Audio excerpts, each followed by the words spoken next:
WFAN New York. From 52 yards away into the Denver air, and it's off to the left. No good. Folk missed it, and he missed it badly. I'm telling you, just watch your mouth. I know your game, what you're about. The punt from T.J. Conley, the rookie. He shanked it to the right. Snap goes past Sanchez. He's forced to retreat, and Sanchez covers up at the 25-yard line. First down from the 43, and Sanchez ends up throwing it to the near side, and Keller. Why? 5 seconds left. Shotgun on 3rd and 6. Sanchez fires and picked off, intercepted. Andre Goodman. He's got an open lane to the 10, to the 5. Touchdown, Denver. It's an embarrassing day by me. Returnable kick, McKnight out across the 20-yard line, across the 30-yard line. McKnight fumbles the football just across the 40, and Denver recovers.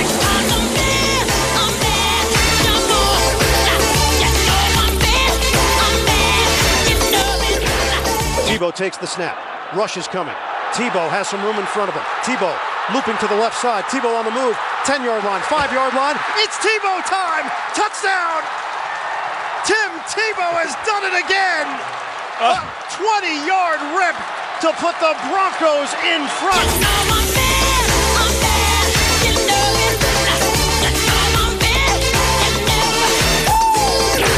5 seconds. Sanchez airs it out. Deep ball towards the end zone. It is broken up. Time expires. It's over. It's Joe Beningo and Evan Roberts on The Fan. Sports Radio 66. The Fan. WFAN New York. 10:08 on The Fan, and I guess a very good Friday morning to you. It's the midday show. Joe Beningo, Evan Roberts. 877-337-6666 is the phone number. Carrying you right through to 1 o'clock. Mic'd up Francesa on The Fan. Will come your way. Dove Kramer, Ernie Acosta on the other side of the glass. And you heard the calls courtesy of Westwood One. Our good buddy Iron Eagle doing the honors. You also heard from Mark Sanchez. You heard from Michael Jackson and Bad. And that's being kind to the absolute abomination that was this game last night by the New York Jets as they lose to Tim Tebow and the Broncos 17-13. Where do I start? Do I start with the absolute hideous performance by the offense? Starting with the quarterback, who I have defended to the hilt. I'm not defending him anymore. I was just waiting for when he was going to throw the critical interception that was going to kill the Jets last night, and he came through for the second week in a row. The offense was abysmal. Should I talk about the special teams? The once great special teams of the great Mike Westhoff. We saw about a 5-yard punt from T.J. Conley. We saw a missed, forget the 61-yarder, the missed 52-yarder by Folk, which is about a 40-yarder in Denver that he missed. We saw Joe McKnight with yet another fumble, this time on a kickoff. So the great and we even saw a big kick return by Denver in this game to about the Jet 40-yard line. So the great special teams just putrid 2 weeks in a row. And then we get to the great defense. You know, oh, Rex's baby. And, oh, man, this is what it's all about. Who stopped the Denver offense all night long. How many times did the Denver Broncos start a drive in Jet territory? And how many times, starting drives in Jet territory, did they go 3 and out? All night long. Joe McKnight fumbles on the 40-yard line. You know what? They get nothing. 3 and out. They get that big kick return to the Jet 40 again. You know what? Nothing. 3 and out. 7 of the 8 possessions between the second quarter and the final drive of the game by Denver, 3 and out. The defense was brilliant. The 10 points were not on the defense. And then with the game on the line, starting from the 5-yard line, 95 yards, 5-yard line. The defense lets them go. The great defense, and how many times have we seen them do this? Let them walk right down the field for the game-winning touchdown. Are you kidding me, bro? Are you kidding me? I got to tell you, I'm completely dumbfounded by this game. Completely dumbfounded by this game. How Tim Tebow, and now I got to hear, and I've never had a hatred for Tim Tebow, and I still don't hate the guy. I got no issue with Tim Tebow. But now I got to hear Tebow mania, Tebow, he's amazing, he's a winner, all this crap. The Jets lost this game because they pitched defensively 8 scoreless innings, but gave up 5 runs in the bottom of the ninth. Basically, That's exactly what happened. Unbelievable. You know, we could sit here and talk about how dominant they were, completely shutting down Willis McGahee, who did nothing in this game. That big fumble, that was about it. That's it. He had 12 carries for 18 yards and a fumble. He did nothing. Lance Ball did nothing. Spencer Larson did nothing. Their trick plays did nothing. Tim Tebow's accuracy was awful. Did nothing. But when the money was on the line, how many times, Joe, have we said this? When the money was on the line, the defense crapped the bed. And this quarterback, I mean, beyond you-know-what in the bed. Every week, there's a stupid play by this quarterback. First of all, I cannot, it's mind-boggling what the heck was going on that fake spike play. You're not Dan Marino. Stop it already. This head coach clock management is awful. This offensive coordinator is awful. Why Sean Green wasn't back in the game when he was cleared to come back in the game? He had his helmet on the beyond sideline. me. The offensive line stinks. They don't trust the quarterback to throw the ball down the field. You know what? I can't blame him because Mark Sanchez has been awful this season. Awful. And I know that, he's won back-to-back AFC title. Well, you know what?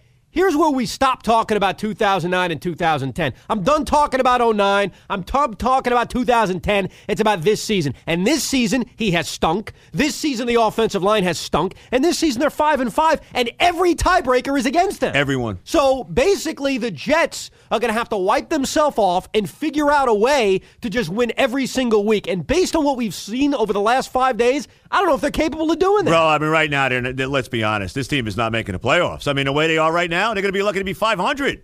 I mean, they can lose to anybody. I mean, last night was beyond disgraceful. It really was. And you hit on everything. You hit on everything. The quarterback, I've been his biggest supporter. You know what? He was terrible last night, and he's been terrible all year. I was waiting. Bro, I'm watching this game. They're up 10-3. I'm waiting. When is he going to throw the killer pick? You knew it was coming. You knew it was coming. Here's the football game. Here's the football game to me, all right? They go up 13-10. Denver starts on their own 8-yard line. They force a 3-and-out. Jim Leonard takes the punt return to the Denver 47. Right. Yep. There's 7.5 minutes to go. The Jets are up 13-10. Finally, with field position, which they had all night, which they did not have all night long. Absolutely. It was the opposite. Denver, I think, started 5 possessions in Jet territory. At least. They scored 3 points. Yep. All right? They start on the Denver 47-yard line with 7.5 minutes to go. To me, this was the time, as bad as Sanchez had been all game long, the pick six, what have you, as lousy as the pass protection had been, as lousy as the running game, as lousy as everything had been, Joe, 13-10, 7.5 minutes to go on the Denver 47-yard line, win the football game. That's it. Win the football That's game. it. First play, McKnight gets 1 stinking yard. But no, we can't see Sean Green back in this game, God forbid, even though his helmet's on and he's been cleared to come back. Can somebody give me an explanation? I have no idea. Why? Because Joe McKnight's Barry Sanders all of a sudden? I have no idea. Because Bilal Powell is Emmitt Smith all of a sudden? I'll give you the answer. They thought they could get away winning this game without bringing Green back. How's that? What? I don't know. What But that's the answer I think it is. I don't know what else to tell you. And then the immortal Wayne Hunter, who also stinks, God, does he stink. commits a false start on 3rd and 9. Stinks. So now they're pushed back to a 3rd and 14-yard line. Of course, they have no confidence to let the quarterback try to get a first down and win this game. They hand the ball off to Bilal Powell, and that's it. 3-and-out. They start in Denver territory, up 3. Joe, they're about to win this football game. They go 3-and-out. And then TJ Connolly, who probably laid down one of the worst punts I've seen in 5 years earlier in the game, lays out a beautiful punt. It pins Denver back on their own 5-yard line. And this defense, who was throwing basically a perfect game. Perfect game. They're literally throwing a perfect game. They didn't have 95 yards the whole game, Denver, to the last drive, did they? No. He's throwing a perfect game, this defense, and then John Franco comes in and faces Glenn Allen Hill. Oh, my God. It's basically what happened. On their own 5-yard line, and Jimmy Leonard had a chance to seal it on that quick pass to Eddie Royal. He couldn't tackle him. He gets 8 yards. Jimmy, you don't want to come on today. I'll tell you right now because you're going to get killed.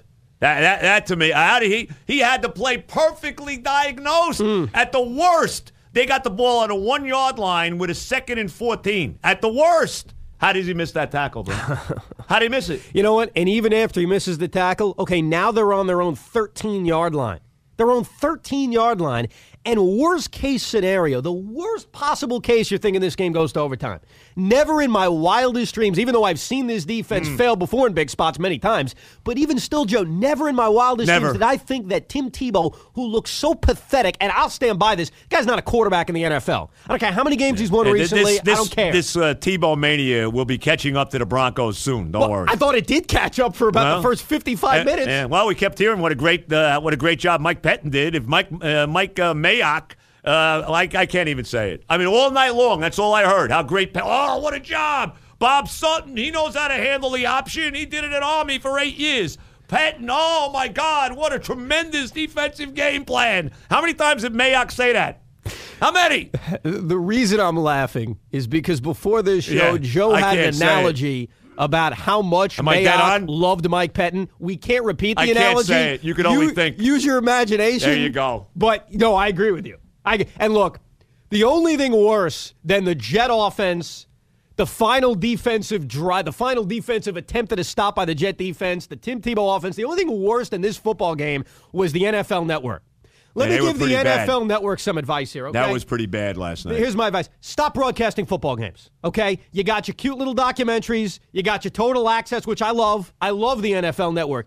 Your attempt to broadcast football games is beyond pathetic. Mike Mayock is screaming, call a timeout. You don't have a timeout. The last drive. Where's the timeout? Well, there isn't any. And didn't even come back and say that there wasn't any. He wasn't even corrected. Nestler's talking about pound and ground. What is this pound and ground that he speaks of?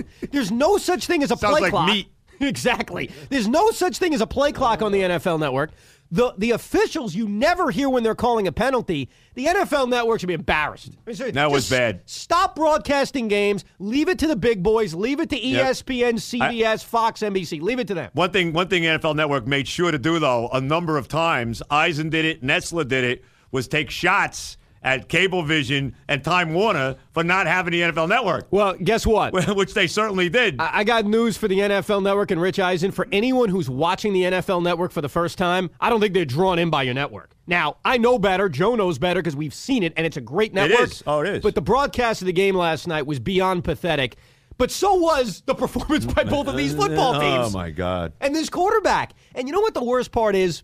Look, I'm not saying you've got to abandon Mark Sanchez. I'm not saying you got to bench him. But the Jets don't even have the option of benching him. They don't. Because they don't have a backup quarterback. They don't. I tell you what, I would have felt better if Brunell came in the game and just started handing it off for the rest of the game. I would have. I'm telling you. Couldn't throw a pick six that way. Oh, God. What a disaster. Just a brutal loss by the Jets. They're 5-5. This season isn't over, but it certainly took a major hit yesterday in Denver. And now 10 long, agonizing days.